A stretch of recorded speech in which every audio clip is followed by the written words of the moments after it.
大家好，欢迎来到我的频道 Jaspiration。 今天带来一道家庭健康版的川味辣子鸡。我们先准备腌肉材料，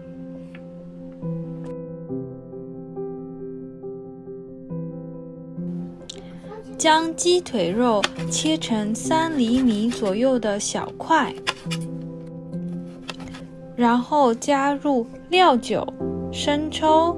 白胡椒粉和盐，搅拌均匀，腌制至少半小时，然后裹上高筋面粉，放入电炸锅里180度25分钟。15分钟的时候，我们可以翻个面，这样金黄酥脆的鸡肉就可以出锅了。现在准备辣子鸡的配料，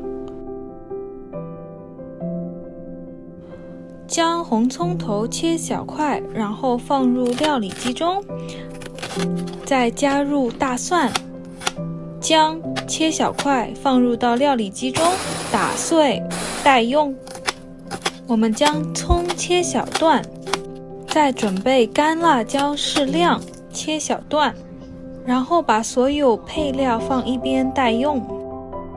接下来我们准备辣子鸡出锅前上的灵芝，在碗中加入1小勺醋、0.5小勺麻油和0.5小勺花椒油，混匀待用。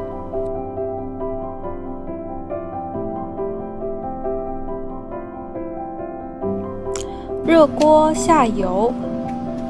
先下红葱头、姜、蒜炒香，能吃辣的朋友也可以先下辣椒，一起翻炒爆香。我这里做的是健康版本的，所以就没有放很多的油，当然你也可以多下一些油，将辣椒炸脆，放入鸡肉一起翻炒，然后下小葱，加入1小勺盐、1大勺白糖，再淋上事先调好的灵芝，增加味道的层次，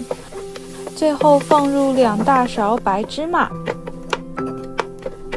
就可以出锅了。能吃辣并且喜欢在辣椒中挑肉的朋友，可以多放一些辣椒。健康版的辣子鸡就做好了，麻麻辣辣的鸡肉还裹着一层葱姜蒜，香气四溢，特别适合干饭人。我们下期再见，拜拜。